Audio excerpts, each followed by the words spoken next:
Time করে দে করতাম না এই একটু সাইড করো সকিং কর একটু সাইড কর পুরো আইতাছে আয় পড়ছে অলরেডি হ্যাঁ বাস বাস ওকে সমিতা সাইড দে বাস কিসে বসে কাই কর বন্ধুরা কাট দিজি आप लोग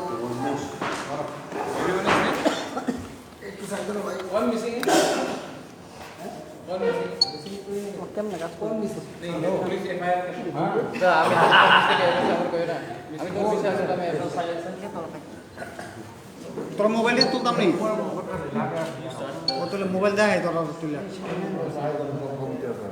ঠিক পিছা ফিঙ্গার পিছা একটু বেকার আরে কিদারে কাম করতে লাগাও না এই মামা আরে সরো আল্লাহ কাছে করো Thank you, media friends, all the electronic media. Kingo, ataitase Kingo. And we have invited you all here for the press briefing to tell you about the elections that was held yesterday. So, may I invite our chairman, Tripura, to kindly brief the media. नमस्कार। Kingo भाई तू रो ना। First of all मैं media के through I would like to thank each and every voter, हर एक व्यक्ति जिसने TTEDC इलेक्शन में वोट किया है। मैं उनको मीडिया के थ्रू हम भाई बोलना चाहता हूँ। द लाइन ऑफ हम भाई, थैंक यू, धन्यवाद कि आपने इस TTEDC इलेक्शन में वोट किया और वोट करके आपने अपना जो कॉन्स्टिट्यूशनल राइट है वो आपने किया, पालन किया। मीडिया से मैं एक बात बोलना चाहता हूँ कि ये जो पोलिंग टर्नआउट हुआ है त्रिपुरा में इस शायद पूरे इंडिया में अगर आप देखेंगे क्या हो रहा है बंगाल में, असम में, पुडुचेरी, तमिलनाडु में, तो त्रिपुरा में सबसे हाईएस्ट टर्नआउट हुआ है, वो भी TTEDC इलाके में। तो ये आपने जिसको भी वोट किया हो, CPM को किया हो, INPT को किया हो, जनजाति मोर्चा को किया हो, IPFT को किया हो, हमारे लिए प्रोग्राम था INPT को किया हो, TPF को किया हो, या फिर आपने नोटा भी किया, तभी भी आपका एक अधिकार बनता है। और मैं सबसे पहले आप पूरे त्रिपुरा के TTEDC के इलाके में जो वोटर्स हैं उनको थैंक यू कहना चाहता हूँ। दूसरा पॉइंट है कि हमने कल प्रेस कॉन्फ्रेंस इसके लिए नहीं किया क्योंकि कल 11 बजे तक कुछ केंद्रों में वोटिंग चल रहा था और जैसे कि किला बागमा में रात के 11 बजे ही स्ट्रॉन्ग रूम बंद हुआ। तो जब तक हम अपने पूरा रिपोर्ट नहीं लेते हम आपके सामने नहीं आना चाहते। तो इलेक्शंस में कुछ जगह में वायलेंस हुआ है, रिगिंग हुआ है, attempt to stop voters to go to cast the votes, ये भी हुआ है। इसके लिए आज हम ऑफिशियली राइट करेंगे स्टेट इलेक्शन कमीशन को। उसके बाद हमारा जो प्रॉब्लम्स है, क्योंकि आप देखेंगे कि स्पेसिफिकली कुमुलुक में 1-2 जगह में प्रॉब्लम हुआ, आमतली गोला घाटी में काफ़ी जगह में प्रॉब्लम हुआ, टेकरजला में प्रॉब्लम हुआ, गोरीपुर बोरतली में प्रॉब्लम हुआ। आप देखेंगे कि हमारे कैंडिडेट INPT के जो है सांसद उसको सिरचुरी मनु बंगल में पीटा गया, उसकी सिक्योरिटीज़ को मारा गया। यही चीज़ रामचंद्र घाट में हमारे सिंबल में एक काला मार्क लगा के मैनिपुलेट करने का कोशिश किया गया। तो बहुत जगह से रिपोर्ट आया है कि ये सब हुआ है। आप वाकीनगर, भुजनगर, वाकीनगर, लेम्बुजरा इलाके में स्पेशली बहुत प्रॉब्लम करने की कोशिश हुई। अमरपुर में, नूतन बाजार मालवासा में भी प्रॉब्लम हुआ, रीजा कथालिया में बहुत प्रॉब्लम हुआ। जनरल एरिया से लोग आकर प्रॉब्लम कर रहे थे, वीडियो में कैप्चर किया गया है। आमतली गोला घाटी में शायद जनजाति मोर्चा का जो लीडर है उनका वाइफ खुद मैं 100% बोल नहीं सकता हूँ, लेकिन वीडियो एविडेंस से मुझे कहा जा रहा है कि उनका वाइफ रोक रहा था लोगों को वोट करने से। तो ये सब है बात, इसको हम ऑफिशियली स्टेट इलेक्शन कमीशन में कंप्लेन करेंगे। तभी भी लोग निकले हैं बाहर और उन्होंने निर्भय होकर उन्होंने वोट किया है। We want to thank all of them. हमारे अलायंस पार्टनर्स भी मेरी बात अभी मुझे रामपुर से हुई है, वो अभी भी अपने एरिया में है क्योंकि उनका एरिया में भी स्ट्रॉन्ग ग्रुप उनको गार्ड करना है, लेकिन वो भी अपना थैंक यू, उनका हार्टफेल्ट विशेस सबको एक्सटेंड करते हैं। लास्ट मैं अपील करना चाहता हूँ, 10 तारीख को काउंटिंग होगा। उस दिन बहुत लोग कह रहे हैं कि वायलेंस हो सकता है। मैं as the chairman of Tipra फिर से क्लियरली बोलना चाहता हूँ कि वायलेंस नहीं होना चाहिए। मैं वायलेंस नहीं चाहता हूँ किसी तरफ से भी, और मैं अपने पूरे पार्टी वर्कर्स के लिए इसको बोलूँगा कि आप शांति से इसका रिजल्ट आने दीजिए। रहा बात रीपोलिंग का, हम स्ट्रांगली अर्ज कर रहे हैं स्टेट इलेक्शन कमीशन को कि आप रीपोलिंग का फिर से जहाँ जहाँ में प्रॉब्लम हुआ है उसमें आप एक स्ट्रॉन्ग तरीके से विचार कीजिए। ये सिर्फ मैं नहीं बोल रहा हूँ, ये हर पार्टी बोल रही है। इसके लिए मैं स्टेट इलेक्शन कमीशन को भी ऑफिशियली ये बात करूँगा। Thank you. If there is any question from the media, I will be happy to answer. So you said about reporting. How many votes are being taken? Almost up to 70 in across different constituencies. 60 to 70 booths there has been malpractice, and we are going to specifically write to the state election commission to look into it. And a candidate भी कितना person sir का उसका मतलब कितना आदमी injure हुआ? बहुत injured हुए हैं, बहुत लोगों को रोका गया। देखिए आज का ज़माना ये पुराना ज़माना ऐसा नहीं है। बहुत लोगों ने ये जो हुआ है ये सोशल मीडिया में भी देखा, और बहुत लोगों के अगेंस्ट FIR भी फाइल किया गया है। मैं मीडिया को बोलता हूँ कि आप भी मालूम कीजिए कि किन किन लोगों के खिलाफ FIR फाइल किया गया है, और जिनके खिलाफ भी किया गया है उनके खिलाफ कार्रवाई होनी चाहिए। Now that the polls are over, results आने वाला है, क्या लगता है चित्रा कितना सीट से आएगा? अगर नहीं आएगा इसके साथ अलायंस हो सकता है, क्या हो सकता है? अलायंस का बात ही नहीं है। हमको फुल कॉन्फिडेंस है कि हम खुद पावर में आएंगे अपने अलायंस पार्टी के साथ, और हमारा फाइट हर जगह में, यहाँ तक मुझे लगता है BJP के साथ है, CPM रनिंग में नहीं है। कल एक प्रेस कॉन्फ्रेंस में CPM के जो स्पोक्सपर्सन इलेक्ट्रॉन के कन्वेनर, उन्होंने कहा अगर ऐसा सिचुएशन आता है कि Tipra Motha they fall short of the majority, they will think on extending support to Tipra. Will Tipra कोई टॉक विद किसने ये बात किसने कहा? विजन।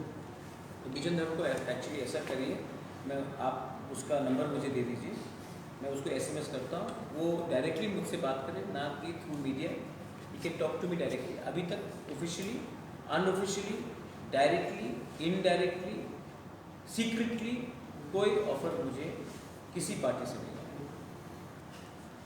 अगर ऐसा सिचुएशन आता है, क्या तिपरा मथा कभी CPM के साथ बात करना चाहेगा?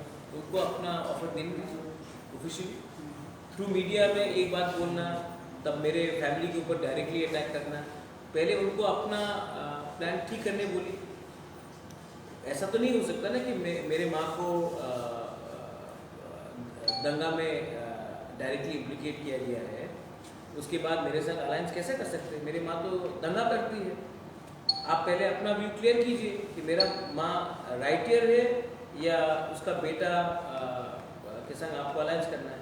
दो तरीके से बात नहीं होता है। आप अपना पॉइंट ऑफ व्यू पूरा क्लियर कीजिए ना, उसके बाद मुझसे बात कीजिए।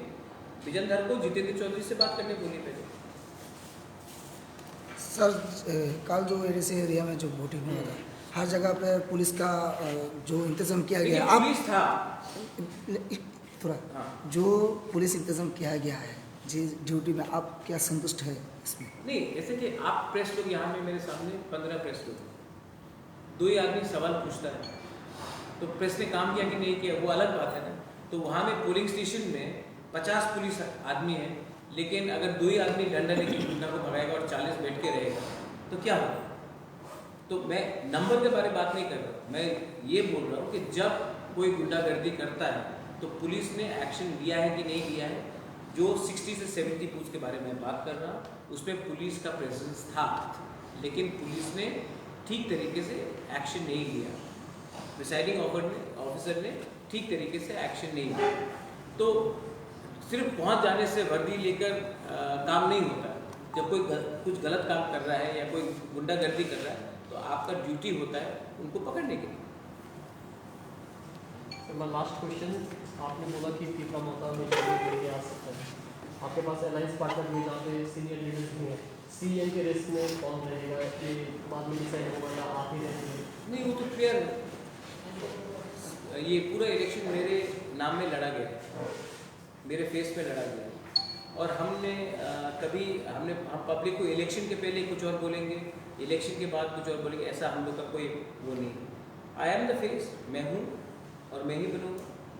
मैं क्यों इसमें मतलब कि आजकल थोड़ा फैशन हो गया है, जो पब्लिक कहेगी, जो वो कहेगा, जो इलेक्टेड, मैं ही फेस हूँ, मैं ही बनूँगा। सर, अगर आपने पावर में आया तो फर्स्ट काम क्या आप हाथ में लोगे डीसी के लिए?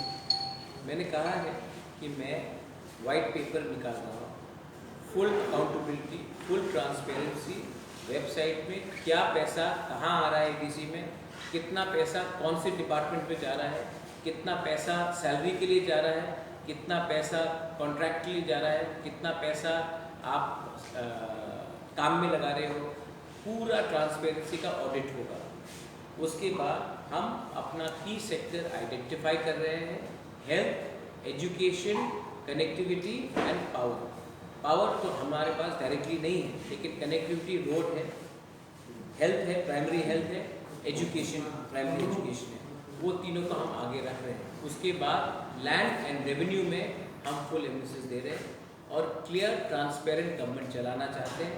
जितना भी रुपया दिल्ली से जो आएगा, जो अगरतला हमको देगा, वो हम अपने वेबसाइट में देंगे, तो पब्लिक को मालूम पड़ेगा कि इतना रुपया आ रहा है, इतना रुपया खर्च हो रहा है, इतना रुपया सैलरी में जा रहा है। मैं पूरा ट्रांसपेरेंट से काम करने की कोशिश करूंगा और करूंगा। सर, युवा के लिए आपका क्या प्लान है? युवा के लिए प्लान वही है जो सबके लिए प्लान है। अगर आप एजुकेशन करेंगे तो एजुकेशन तो हम 95 ईयर ओल्ड को दे नहीं सकते। अगर हम प्राइमरी हेल्थ में देंगे तो हेल्थ में प्राइमरी में बच्चे लोग भी आते हैं। अगर हम कनेक्टिविटी करते हैं तो कनेक्टिविटी में तो सबसे ज़्यादा सर, मेरा मतलब है रोजगार के लिए। हाँ, आप ये बोलिए ना, यूथ को आप तो यूथ में रोजगार सिर्फ नहीं, स्किल बिल्डिंग भी है, एंटरप्रेन्योरशिप भी है, सॉफ्ट लोन्स भी है, वो सब को हम ड्यूली एक नया मॉडल लेके हम काम करेंगे। ये पुराना जो सिस्टम है जहाँ में आप हाफ लोन देते हो, हाफ मतलब कि कोई अकाउंटेबिलिटी नहीं रहता, वैसा नहीं होगा। हम एंटरप्रेन्योरशिप को प्रमोट करना चाहते हैं और हम प्रॉपर स्किल बिल्डिंग देना चाहते हैं। इसके लिए स्किल बिल्डिंग के लिए आपको एजुकेशन और क्वालिटी एजुकेशन भी चाहिए और टेक्निकल नो हाउ भी चाहिए, तो उसको भी हम इंटीग्रेट करें। सर, मेरे हर पॉलिटिकल पार्टी जो ने कल प्रेस कॉन्फ्रेंस किया था, सभी को कॉन्फिडेंस है कि वो लोग ही आएंगे। तो हमने ऐसा भी सुना है, मतलब कि ये रूमर है कि आप अगर जीतते भी हो तो इन फ्यूचर शायद बीजेपी के साथ आप जा सकते हो, ऐसा कोई? नहीं, अगर कल AIADMK मैडम पावर में आ जाए पूरे इंडिया में, चांसेस नहीं है, लेकिन अगर आ जाए, मैं आपको एक एग्जाम्पल दे दूँ, और वो हमारा ग्रेटर पीपल लैंड का डिमांड मान लेते हैं, तो मैं उनसे भी बात करूँगा। अगर समझिए कि कांग्रेस आ रहा दिल्ली और वो हमारा ग्रेटर पीपल लैंड के बारे में बात मानता है, मैं उनसे भी बात करूँगा। और अगर बीजेपी रेडी है हमारा ग्रेटर पीपल लैंड के लिए बात करने के लिए, तो मैं उनसे भी बात करूँगा। मैं अपने लाइन में जा रहा हूँ, मेरा डिमांड है ग्रेटर पीपल लैंड, जो हमें उस इशू में बात करने के लिए तैयार है, मैं उनसे बात करूँगा। राम मंदिर का डिमांड तो वन एंड ओनली था, आपने उनको क्यों नहीं बोला इतने साल से कि राम मंदिर one and only demand? One and only demand था ना बीजेपी का राम मंदिर। हम आएंगे तो आपने उनसे क्यों नहीं पूछा इतने साल तक? आपने कनेक्टिविटी के बारे में बात नहीं किया, आपने पानी के बारे में बात नहीं किया। हमारा मेन आइडियोलॉजिकल डिमांड यही है। तेलंगाना राष्ट्र समिति का मेन आइडियोलॉजिकल डिमांड तेलंगाना था। झारखंड मुक्ति मोर्चा का मेन डिमांड झारखंड स्टेट था। तो और आइडियोलॉजी डिमांड को हम कैसे छोड़ दें? आइडियोलॉजिकल डिमांड को हम छोड़ देंगे और हम तब हमको वोट मिल रहा है एक आइडियोलॉजी में, और तब हम कल जाकर वहाँ में कुछ और बात करें कि मुझे ये मंत्री पद चाहिए, मुझे यहाँ में ये चाहिए। ऐसा नहीं होता। जो हमारा डिमांड को मानेगा और उसमें बात करने के लिए तैयार है, हम उनसे बात करने के लिए रेडी हैं।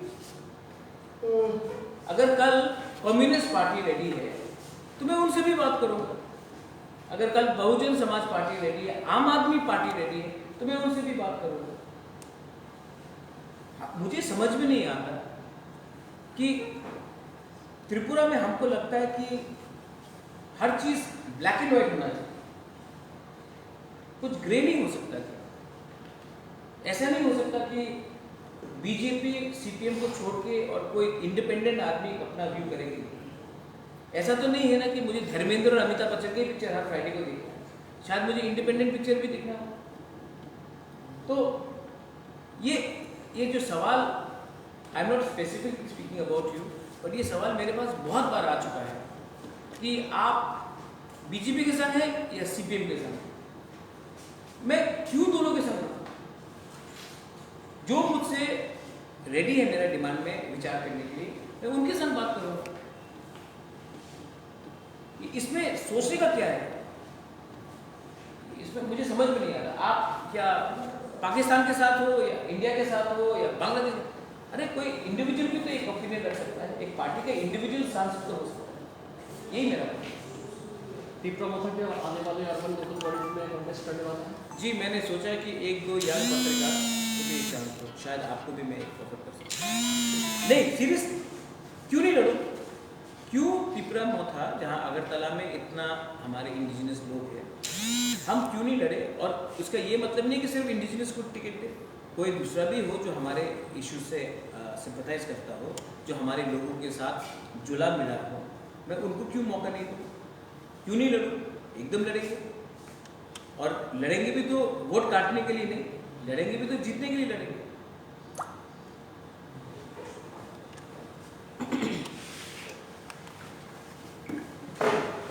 आज तक जो अलायंस